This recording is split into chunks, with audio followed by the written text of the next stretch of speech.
नमस्कार, इंडियन खबरची पर आप सभी का स्वागत है।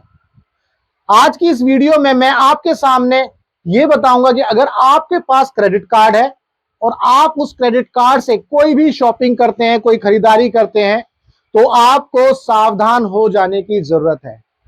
हमारी एक मुहिम है, जागो जनता जागो, अपना हक पहचानो। आपको अपना हक पहचानना है, आपको जागना है, आपको पता होना चाहिए कि आपकी क्या क्या आपको जो सुविधाएं हैं सरकार की तरफ से वो चीजें मिलती हैं, या आप जब भी कोई सर्विसेज लेते हो तो आपके क्या क्या दायित्व हैं ये आपको पता होने चाहिए। तो चलिए वीडियो को स्टार्ट करते हैं। वीडियो को स्टार्ट करने से पहले आपने देखा होगा कि कुछ लोगों के साथ साइबर क्राइम हो जाता है, यानी कि साइबर धोखाधड़ी हो जाती है। साइबर धोखाधड़ी के कई कारण हो सकते हैं, उनमें से मैं जो है तीन मुख्य कारण जो मुझे लगते हैं, ये तीनों कारण जो है किसी भी व्यक्ति के साथ साइबर धोखाधड़ी के हो सकते हैं। सबसे पहला कारण आप देख रहे हैं, लालच। ऐसे कोई भी ऑफर, जैसे आपने फोन यूज किया, फोन में एक मैसेज आएगा 50% डिस्काउंट पर ये फोन है, उसमें एक लिंक होगा, आप उस लिंक को जो है क्लिक करोगे। तो अब जब लिंक को क्लिक करोगे तो हो सकता है आप उस लालच की वजह से आपके साथ साइबर क्राइम हो जाए। भाई अगर आपको कोई ललचा रहा है और आप उस लालच में नहीं आ रहे हो तो आपके पास आपके साथ साइबर क्राइम नहीं होगा। लेकिन अगर आपको कोई लालच दे रहा है और आप उस लालच में फंस रहे हो तो आपके साथ साइबर क्राइम होने के पूरे पूरे चांसेस हैं। तो इसीलिए ये पहला मुख्य कारण है, लालच। कोई भी चीज आप खरीद रहे हो उसमें हैवी डिस्काउंट होना, तो ये सारी चीजें जो है लालच का कारण, मतलब लालच जो है एक कारण है। लापरवाही, आपके पास कोई मैसेज आया कि आपके बैंक में 23,000 रुपए क्रेडिट कर दिए जाएंगे, इस लिंक पर क्लिक करो, आपको लालच आएगा। लेकिन आपको ये नहीं पता कि उस लिंक पर क्लिक करने के बाद क्या हो सकता है, या आपने गलती से उस पर क्लिक कर दिया, ऐसी भी चीजें हो जाती हैं, आपने ध्यान नहीं दिया। तो ये भी एक कारण हो सकता है आपके साथ साइबर क्राइम या साइबर धोखाधड़ी होने का। तीसरा, जागरूकता की कमी। आपको ये नहीं पता कि उस लिंक पर अगर आप क्लिक करोगे तो वो लिंक एक्चुअल में क्या है।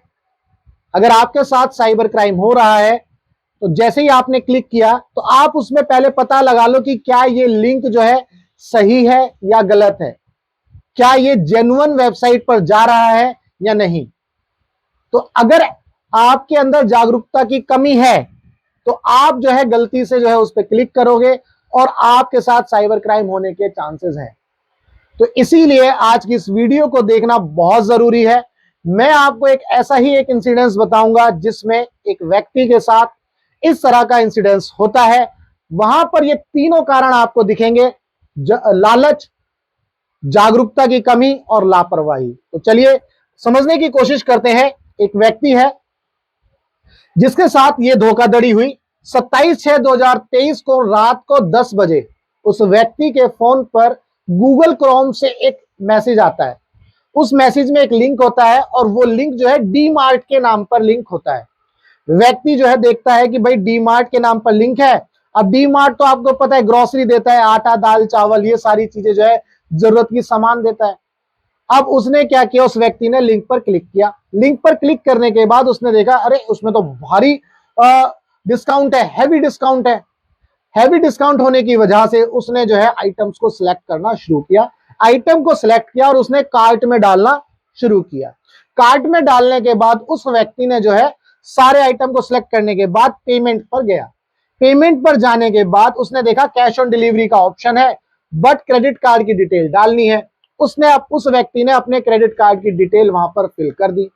वहां पर फिल करने के बाद जो कैश ऑन डिलीवरी पर उसने सिलेक्ट किया, जैसे ही उसने कैश ऑन डिलीवरी पर सिलेक्ट किया उसके पास दो मैसेज आए। पहले मैसेज में उसके जो है 26,558 रुपए उड़ चुके थे। दूसरे मैसेज में 42,000 रुपए निकल चुके थे। यानी कि उस व्यक्ति के साथ टोटल जो है 68,598 रुपए की चपत लग चुकी थी। आपको यहां पर ध्यान देना है कि कोई भी लिंक अगर आपके पास आ रहा है तो उस लिंक को आपको पहचानना है। यही मैंने बताया कि 3 मुख्य कारण, ये मैं आपको बाद में भी एक्सप्लेन करूंगा। इसके बाद व्यक्ति हताश हो गया और उसने जो है सिटी बैंक में, ये बैंक क्रेडिट कार्ड जो है सिटी बैंक का था उसके पास, तो सिटी बैंक का क्रेडिट कार्ड था, उसने सिटी बैंक में कॉल किया। सिटी बैंक वालों ने जो है तुरंत 11 बजे लगभग उसका क्रेडिट कार्ड ब्लॉक कर दिया। क्रेडिट कार्ड ब्लॉक करने के बाद 29/6/2023 यानी कि लगभग 3 दिन बाद उसने जो है कस्टमर केयर पर कंप्लेंट करी। कस्टमर केयर वालों ने बोला कि ठीक है भाई, आप जो है यहां पर तो कंप्लेंट कर रहे हैं, लेकिन ये साइबर क्राइम से जुड़ा हुआ मामला है, तो आप जो है साइबर सेल में भी कंप्लेंट करो। व्यक्ति ने 1930, ये याद रखिएगा 1930 साइबर सेल का नंबर है, उस पर जाकर के उसने कंप्लेंट करी। कंप्लेंट करने के बाद साइबर सेल ने बोला आप जो है अपने नजदीकी पुलिस स्टेशन में भी जाकर के कंप्लेंट करो। व्यक्ति ने नजदीकी पुलिस स्टेशन पर जाकर के भी कंप्लेंट कर दी, लेकिन पुलिस वालों ने कोई एफआईआर दर्ज नहीं करी, उन्होंने कोई इंटरेस्ट नहीं दिखाया। उन्होंने लगा कि भाई गलती शायद इसकी हो सकती है, इसीलिए एफआईआर दर्ज नहीं करी गई। ठीक है जी। उसके बाद व्यक्ति ने दोबारा से कस्टमर केयर पर कॉल किया और उसने बोला मैंने ये सारी चीजें कर ली हैं। अब कस्टमर केयर वालों ने उससे कुछ डॉक्यूमेंट्स मांगे ईमेल के थ्रू, बट उस व्यक्ति ने कोई भी डॉक्यूमेंट कस्टमर केयर पर नहीं सबमिट किया। इसके बाद अब व्यक्ति को जो है लगभग 68,000 रुपए की जो है चपत तो लग चुकी थी, 68,598 रुपए की चपत। अब वो पैसा उसे चुकाना भी था, ड्यू डेट नजदीक आ रही थी, तो उस व्यक्ति ने जो है अपने किसी मित्र से उधार लिए और उन पैसों को उसने चुका दिया ताकि उसके ऊपर कोई इंटरेस्ट ना लगे। लेकिन व्यक्ति को सॉल्यूशन नहीं मिला। जब व्यक्ति को सॉल्यूशन नहीं मिला तो वो आरबीआई के पास चला गया। आरबीआई के कंप्लेंट मैनेजमेंट सिस्टम में उसने कंप्लेंट कर दी। उस कंप्लेंट में सिटी बैंक से जवाब मांगा गया। सिटी बैंक ने बोला कि जो भी ट्रांजैक्शन होता है हमारी तरफ से वो बिल्कुल सिक्योर ट्रांजैक्शन होता है। सिक्योर का मतलब क्या है मैं आपको बताऊंगा अभी। जो भी ट्रांजैक्शन होगा वो मास्टर वीजा एसोसिएशन गाइडलाइंस को फॉलो करता है। यानी कि जब भी कोई ट्रांजैक्शन होता है तो आपके पास एक मैसेज आता है, उस मैसेज में ओटीपी होता है, आप उस ओटीपी को ऑथराइज करते हो, यानी कि आप उस ओटीपी को फिल करते हो और ये ओटीपी आपके रजिस्टर्ड मोबाइल पर आता है। आपने ही इस रजिस्टर्ड मोबाइल पर जो ओटीपी आया आपने ही फिल किया, तो इसका मतलब ये बिल्कुल सिक्योर ट्रांजैक्शन है। इन सारी चीजों को जानते हुए आरबीआई ने उस कंप्लेंट को क्लोज कर दिया। मैं आपको बताऊंगा कि किस क्लॉज के तहत आरबीआई ने इस कंप्लेंट को क्लोज किया, कौन सा क्लॉज ऐसा था उनके एक्ट या उनके रूल में, तब जो है आरबीआई ने इस कंप्लेंट को क्लोज किया। यह आपको मैं वीडियो के अंत में जरूर बताऊंगा।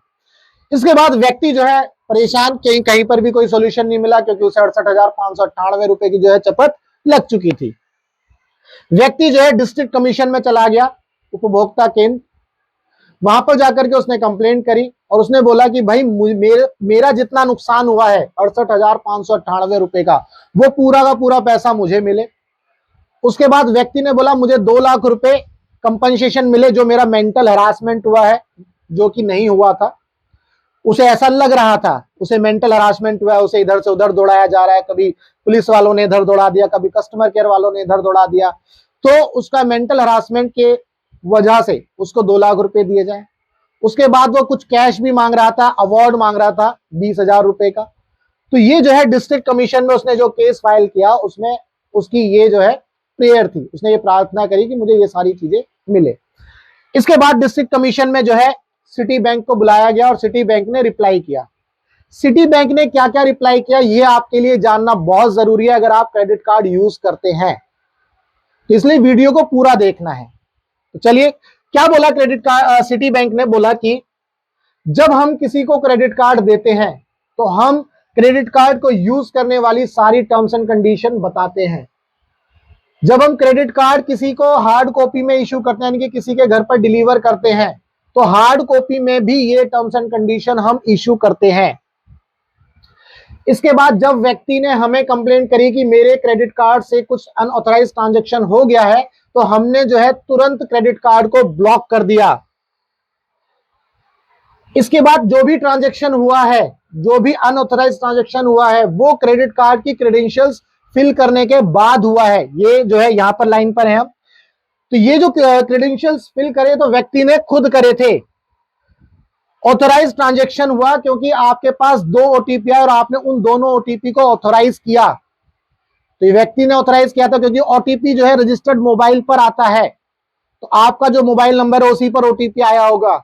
ओटीपी के साथ एक मैसेज आता है, please do not share the OTP with anyone, वहां पर लिखा भी है। तो इसका मतलब ओटीपी के साथ जो मैसेज था वो सिर्फ आपके फोन पर आया था, किसी और के फोन पर नहीं आया था। तो आपने ओटीपी डाला, आपके साथ जो है आपने ऑथराइज किया बैंक को कि आप ये ट्रांजेक्शन कर लो। इसके बाद ये सारी चीजें जो ओटीपी आया ये आपने खुद डाला था। इसके बाद उन्होंने बोला कि जब आपने कस्टमर केयर पर कंप्लेंट करी थी तो उस दौरान आपने ये भी बोला था कि मुझसे नेग्लिजेंस हो गया, या मैंने जो है अपनी क्रेडिट कार्ड की डिटेल डाली थी, खुद डाली थी। इसका मतलब आपने क्रेडिट कार्ड के क्रेडेंशियल्स खुद कॉम्प्रोमाइज किए थे, बैंक ने तो नहीं बोला था, आपने खुद किए थे। हम तो इतना केयर करते हैं कि आपकी सिक्योरिटी का, कि हम आपकी जो है कि कोई भी डिटेल किसी थर्ड पार्टी को नहीं देते। सिटी बैंक ने ऐसा बोला, we never share the details of customer to any party. आप देख सकते हैं ये सारी जो इंफॉर्मेशन है आपकी, ये जो है हमारी बैंक की वेबसाइट पर अवेलेबल है। तो इसीलिए इस केस में कस्टमर जो है कंप्लीटली रिस्पॉन्सिबल है, क्योंकि जो भी ट्रांजैक्शन हुआ है वो ऑथराइज आपने खुद किया है, तो उसमें हम कैसे रिस्पॉन्सिबल हो सकते हैं। तो सिटी बैंक ने ये रिप्लाई दिया। सिटी बैंक ने एक क्लॉज को भी बताया, 7(1) ऑफ आरबीआई नोटिफिकेशन डेट 6 जुलाई 2017, 6 जुलाई 2017 का आरबीआई का एक नोटिफिकेशन है जिसमें क्लॉज नंबर 7(1), उस क्लॉज के तहत जो भी ट्रांजैक्शन हुआ है वो कस्टमर की वजह से हुआ है, तो उस क्लॉज के तहत बैंक जिम्मेदार नहीं है। ये क्लॉज मैं आपको अभी दिखाऊंगा। तो इसीलिए डिस्ट्रिक्ट कमीशन ने जो भी फाइंडिंग्स थी, जो ईमेल थे, कम्युनिकेशंस हुए हैं, या जो भी फाइंडिंग्स थी, उसके बेसिस पर इस केस को डिसमिस कर दिया। और जिसने कंप्लेंट करी थी उस व्यक्ति को कोई भी रिलीफ नहीं मिला। यहां पर आपको यह जानना है कि जो वो आरबीआई का जो क्लॉज है 7(1), वो समझना बहुत जरूरी है। उसमें क्या लिखा है? उसमें लिखा है, in case where the loss is due to negligence by the customer. एक ऐसा केस जिसमें कस्टमर के नेग्लिजेंस की वजह से कुछ हुआ है, such as where he has shared the payment credentials, जहां पर उसने खुद ही अपने पेमेंट क्रेडेंशियल्स शेयर किए हैं।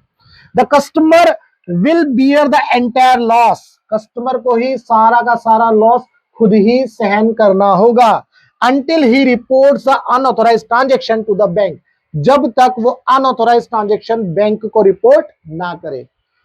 अब जैसे ही आपने बैंक को रिपोर्ट कर दिया, अगर उसके बाद भी कोई अनऑथराइज्ड ट्रांजैक्शन होता है तो बैंक जिम्मेदार है। तो इस केस में डिस्ट्रिक्ट कमीशन ने यही पाया कि कंप्लीटली जो पर्सन था वही जिम्मेदार था, क्योंकि नेग्लिजेंस कस्टमर के पार्ट पर हुई थी, क्रेडिट कार्ड यानी कि बैंक के पार्ट पर नहीं हुई थी। तो इसके चलते हुए डिस्ट्रिक्ट कमीशन ने इस केस को जो है पूरा का पूरा रफा दफा कर दिया और जो है डिसमिस कर दिया। अब जैसा कि मैंने आपको बताया था, कोई भी ट्रांजैक्शन होता है, कोई भी लुभावना ऑफर आता है, तो वो पहले आपको लुभाता है, आपको देखना है, आपको समझना है। अब इस केस में उस व्यक्ति के साथ सबसे पहला कारण था लालच, लुभावना मन। उसने देखा हैवी डिस्काउंट है भाई, आटे दाल चावल पे जो है तुरंत जो है उसने आइटम को सिलेक्ट कर लिया।